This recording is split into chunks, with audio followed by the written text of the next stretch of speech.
ലീഗിൻ്റെയും കോൺഗ്രസിൻ്റെയൊക്കെ പണ്ട് മുതലേ തന്നെ നേതാക്കന്മാർ അവരുടെ മണ്ഡലങ്ങൾ നോക്കുമായിരുന്നു. അതിൽ വലിയ ഉപേക്ഷ കാണിച്ചിരുന്നത് CPM നേതാക്കന്മാരായിരുന്നു പണ്ട് കാലത്ത്.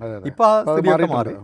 ഇപ്പോൾ എല്ലാവരും ആരും മണ്ഡലം നോക്കിയില്ലെങ്കിൽ ജയിക്കില്ല എന്നുള്ള അവസ്ഥയിൽ. പണ്ടൊക്കെ കല്യാശ്ശേരി എന്നൊക്കെ പറഞ്ഞിട്ടുണ്ടെങ്കിൽ ഇവർ ജയിച്ചു പോരുക, അവരെ ജയിപ്പിക്കുക എന്നുള്ള അവരുടെ ചുമതല. മണ്ഡലത്തിലേക്ക് പിന്നെ തിരിച്ചു പോകണമെന്നൊന്നും ഇല്ല, അതായിരുന്നില്ല. അപ്പോൾ നമുക്ക് അദ്ദേഹത്തിൻ്റെ ഒരു ഇലക്ഷൻ ഹിസ്റ്ററി വേങ്ങരയിൽ നോക്കിയാൽ 2011 അദ്ദേഹം ആദ്യം മത്സരിച്ച തെരഞ്ഞെടുപ്പിൽ 38,237 വോട്ടിനാണ് INL സ്ഥാനാർത്ഥി KP ഇസ്മയിലിനെ തോൽപ്പിക്കുന്നത്.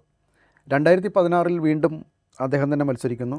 38,057 വോട്ടിൻ്റെ ഭൂരിപക്ഷത്തിൽ CPMൻ്റെ അഡ്വക്കേറ്റ് PP ബഷീറിനെ തോൽപ്പിച്ചു. 2017 ഉപതെരഞ്ഞെടുപ്പ് നടക്കുന്നു. അദ്ദേഹം INLന് ഒരു വർഷം കൊടുത്തതിന് ശേഷം CPM ആ മണ്ഡലം തിരിച്ചു ഏറ്റെടുക്കുന്നു.